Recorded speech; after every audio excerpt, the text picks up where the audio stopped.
A girl made a horrifying discovery while watching the news. She suspected that her father might be a deranged serial killer. The news was reporting a murder case, and the necklace worn by the victim looked exactly like the one the girl had on. And this necklace was a birthday gift from her father not long ago. In disbelief, she quickly took off the necklace to compare, then only to find that even the scratches on it were identical to those shown on the news. Sensing that something was terribly wrong, and the girl immediately searched for news about recently missing young women. And the results were shocking. 13 people had been killed in their town recently. Then and even more terrifying was the fact that all these victims had one thing in common, and they bore a striking resemblance to the girl's late mother. Filled with doubts, then Anna the girl wondered if all of this could just be a coincidence. Diana, she also recalled her father's frequent early departures and late returns lately, which made her even more uneasy. Then Emma determined to find out whether her father was indeed a murderer. The girl mustered up the courage to search his room. To her surprise, then she discovered a large quantity of anesthetics in his drawer. She then found a mysterious album, then an A which contained detailed information about the recently murdered girls. Just as she was reeling from shock, Diana, she heard the sound of a car outside. Her father had returned home. To avoid arousing suspicion, and the girl quickly put the album back in its place and grabbed a bottle of anesthetic before swiftly slipping out of her father's room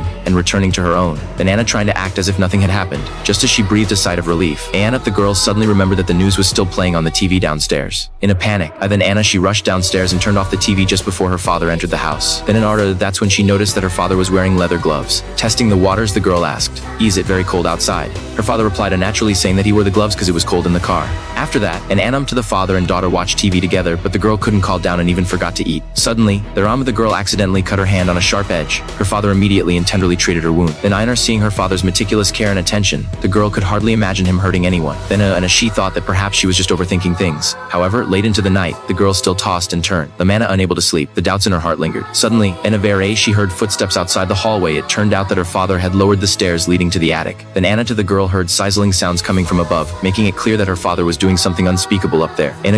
The next morning, the girl took out the necklace and probed her father. She asked if he had bought a second-hand item to save money, as there were many scratches on it. Her father said he didn't look closely when he bought it, but on whom the girl then suggested taking the necklace to get a new one, but her father refused. Then Effa, claiming that this was the only one left in the store. After breakfast, her father drove to work as usual. For the first time, then the girl felt that her normally kind and friendly father had suddenly become a bit of a stranger. Anna unable to contain her curiosity any longer, she quietly opened the door to the attic while her father was at work. Then Gurmbra, with a flashlight in hand, climbed up the stairs and searched around the attic. Suddenly, Aura Heyman, as she was horrified to find a bag the size of a human head in the corner due to copyright restriction. And if I can only bring you the story up to this point. This film is from the American series Into the Dark Season 11.